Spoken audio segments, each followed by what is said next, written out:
le monde et bienvenue dans cette nouvelle vidéo dans laquelle nous allons traiter de la flemme. Si vous avez cliqué sur cette vidéo, peut-être que c'est un peu difficile pour vous en ce moment de tenir vos bonnes habitudes et encore plus avec le début d'année où on a tendance à vouloir mettre en place des résolutions. Là c'est l'hiver, il fait froid, tout ralentit. Et voilà, peut-être que vous avez un peu de mal à trouver de la motivation au quotidien. Vous vous couchez peut-être un peu trop tard, vous êtes fatigué, le matin vous vous réveillez en culpabilisant que vous êtes couché si tard, et avec la volonté de mieux faire aujourd'hui, de mettre en place ces bonnes habitudes, de mieux manger, de prendre du temps pour vous, et finalement le soir arrive à nouveau, vous êtes fatigué et vous n'arrivez pas à sortir de ce cycle infernal de flemme. Avant tout, ne culpabilisez pas, c'est normal, on passe tous par des moments de flemme dans notre vie, et dans cette vidéo, je vais vous partager 8 astuces vraiment concrètes que vous pouvez mettre en place dès aujourd'hui, à la fin de cette vidéo, pour sortir d'une période de flemme. Mon premier conseil, c'est de ne pas attendre que la motivation revienne, parce que ça peut être long, ça peut être compliqué, mais c'est vraiment de créer cette énergie, de créer ce mouvement. C'est quelque chose que je vous dis souvent, le mouvement entraîne le mouvement. Moins je bouge, moins j'ai envie de bouger, plus je bouge, plus ça va être facile de bouger par la suite. C'est d'ailleurs pour ça que j'ai créé, mais peut-être que ça existait avant, j'en sais rien, la danse de la motivation. Ça fait vraiment partie de mon conseil numéro 1, je vous conseille vraiment de le faire. C'est tout simplement de mettre une musique qui vous plaît, qui vous ambiance et de danser dessus. Moi j'utilise la danse de la méditation pour me mettre au sport, mais ça peut être utilisé pour tout et n'importe quoi. Et par exemple, sortir d'une journée, d'un moment, d'une période de flemme. Comme je vous l'ai dit, le mouvement entraîne le mouvement, donc il s'agit de commencer, et le conseil numéro 2, c'est de commencer par soi. C'est pas de commencer sa to-do list à rallonge avec toutes les choses qu'on procrastine, mais c'est de commencer par s'occuper de soi, son bien-être personnel pendant à peu près 1 heure. On oublie tout ce qu'on a à faire, tout ce qu'on est censé faire, mais on commence par aller se laver. Quand on est dans une période de flemme assez intense, ça peut être même difficile de prendre une douche. Donc commencez juste par ça, la douche, et ensuite appliquez vos soins visage et corps. Prenez ce temps pour vous faire du bien, parce que non seulement à l'instant où vous le faites, ça fait du bien, mais en plus, vous aurez la satisfaction d'avoir déjà fait quelque chose. Vous êtes déjà un peu sorti de votre flemme, parce que vous êtes lavé, vous avez pris soin de vous. Et ça déjà, c'est une petite réussite personnelle. Toujours dans l'idée de prendre soin de vous, je vous conseille aussi de vous faire beau et belle, de porter des vêtements qui vous font vous sentir bien, de vous maquiller si vous en avez envie, de faire vos ongles si vous en avez envie, de porter vos bijoux préférés, de vous coiffer, de vous parfumer. Quand on est dans une grosse période de flemme, comme je le disais, on a tendance à pas se laver, mais aussi à rester en pyjama avec un kiki sur la tête, et notre estime de nous, elle est souvent très basse. Donc prendre soin de soi, se faire beau et belle, ça va nous permettre de reprendre confiance en nous et ça va nous redonner là aussi un peu de satisfaction.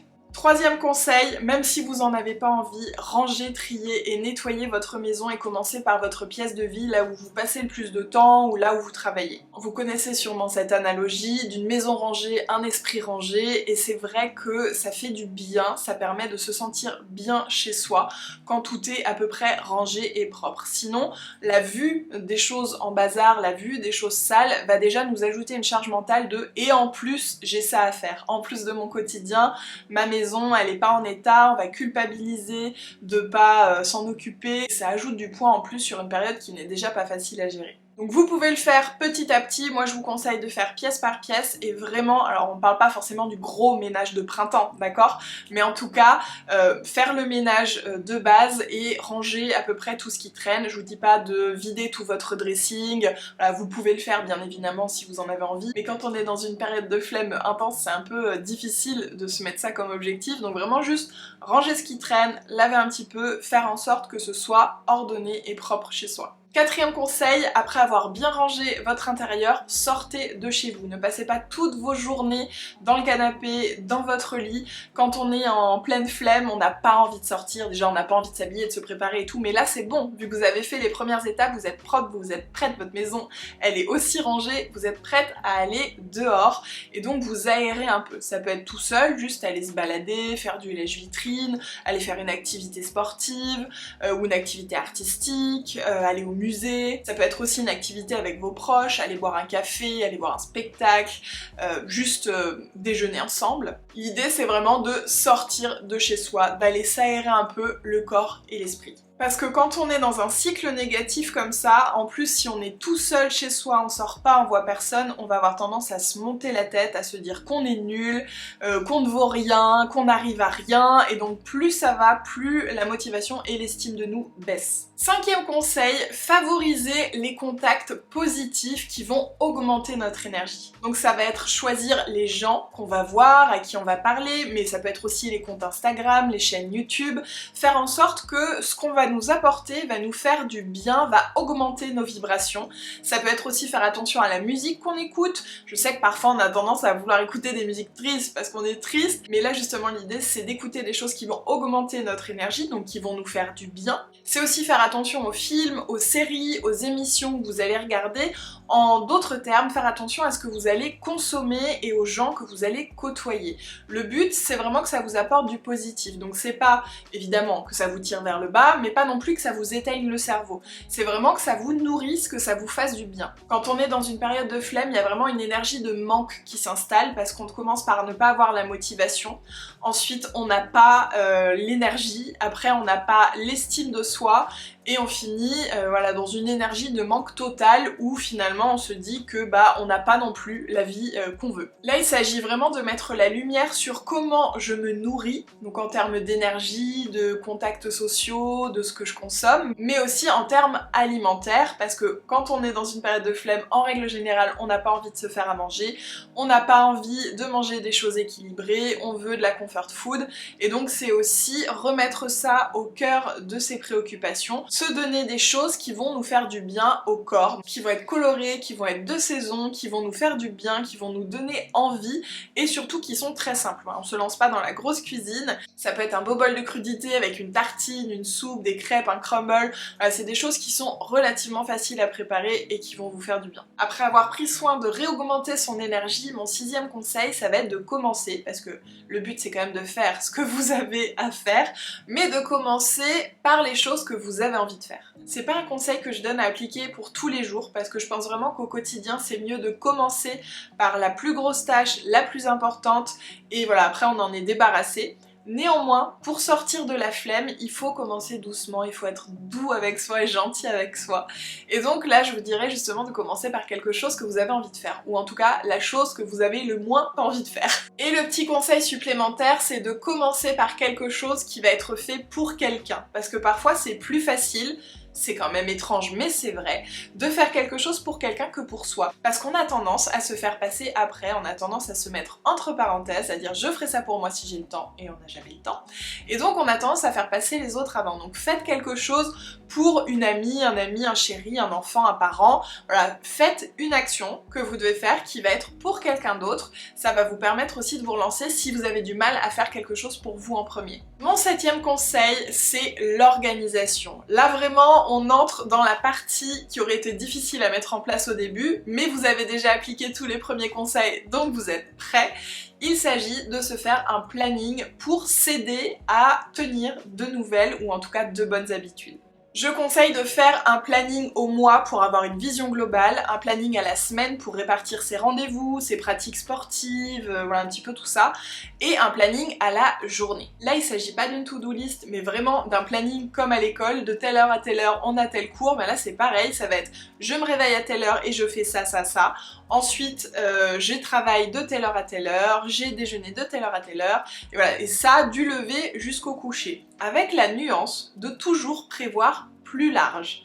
Parce qu'on fait toujours l'inverse au quotidien. On se dit oh en une heure ça va être fait alors qu'en fait telle tâche va prendre 2 heures. Donc prévoir toujours plus large, c'est s'assurer d'avoir le temps et d'être en avance sur son planning, du coup d'avoir moins de pression, moins de charge mentale.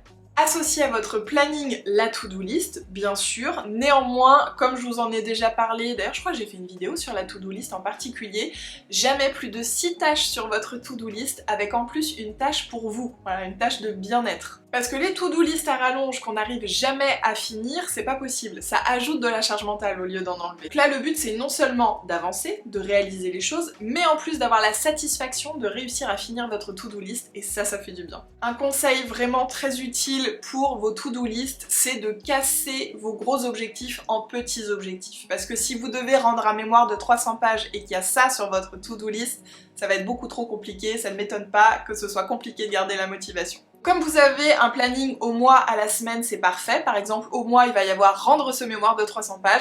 À la semaine, il va y avoir avoir écrit, je sais pas, 100 pages.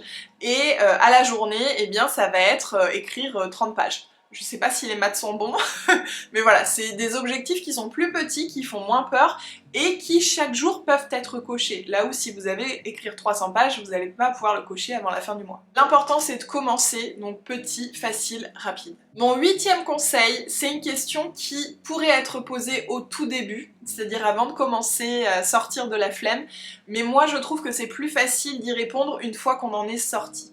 Et cette question c'est: pourquoi je suis retombée dans ce cycle infernal de la flemme? On a une énergie cyclique, c'est normal, on n'est pas tout le temps au top, et encore plus les femmes, je vous en ai aussi parlé dans une vidéo en particulier. C'est normal de ne pas toujours être au top de sa motivation, de ne pas toujours être dans une productivité totale, c'est normal. Néanmoins, si votre énergie, elle fait des gros pics, elle monte très haut et elle monte très bas, ou alors même si elle monte pas très haut mais elle descend très bas et elle remonte un petit peu, c'est sûrement qu'il y a quelque chose dans votre quotidien qui ne convient pas. Quelles sont les raisons, les situations, les gens qui vous mènent vers ces périodes de flemme où vous perdez toute volonté, où vous n'arrivez pas à tenir vos bonnes habitudes et dont vous avez de la peine à sortir? Se poser ces questions, c'est vraiment essentiel pour éviter de retomber à chaque fois dans ces mêmes périodes de flemme. Et vraiment, si vous identifiez les facteurs, vous allez vous rendre compte que hop, il y a une sonnette d'alarme, la dernière fois que j'étais dans tel état de fatigue, c'est enchaîné une semaine de flemme, donc là, vigilance, je vais faire attention, je vais me reposer tout de suite, je vais réduire un petit peu ma to-do list, je vais alléger un petit peu mon planning, le temps de reprendre un peu d'énergie et d'éviter du coup de descendre trop bas. La première cause d'une période de flemme, c'est souvent la fatigue, elle peut être là pour différentes raisons, peut-être d'abord que vous dormez mal ou pas assez, donc vraiment faites attention à votre sommeil, on a tendance à le sacrifier très vite, à se coucher trop tard, se lever très tôt, vouloir tout faire, et c'est vraiment l'une des choses les plus importantes dans votre vie. Peut-être aussi que c'est de la fatigue psychologique liée au travail, attention au burn-out. Alors évidemment là je vous parle de flemme, pas de burn-out, c'est différent. Peut-être que vous avez une charge de travail qui est trop intense, donc voir pour réduire si c'est possible certaines choses, ou en tout cas pendant un temps vous faire aider, déléguer, demander de l'aide, et c'est la même chose à la maison. Peut-être que vous avez une charge mentale de la gestion du foyer qui est trop élevée, donc répartissez les tâches avec les membres du foyer et priorisez. Il y a des choses qui ne seront pas faites quand vous êtes fatigué, mais c'est pas grave, vous les ferez quand vous aurez plus d'énergie. Peut-être aussi que si vous vous retrouvez souvent dans ces périodes de flemme, c'est parce que votre quotidien aujourd'hui ne vous convient plus. Peut-être que vous avez envie de changer de travail, de déménager, de changer d'environnement, de déco, enfin voilà, ça peut être plein de choses, mais peut-être que vous avez besoin de changement. Et si finalement ces périodes de flemme sont très présentes, au point qu'elles peuvent même devenir la majorité de vos journées, eh bien demandez-vous qu'est-ce que vous avez profondément envie et besoin de changer dans votre vie. Ça peut être des petits et des gros changements, mais pour être plus heureux, plus épanoui. Parce qu'une période de flemme qui revient tout le temps, ou même qui ne s'arrête jamais, elle est là pour une bonne raison et elle a un message.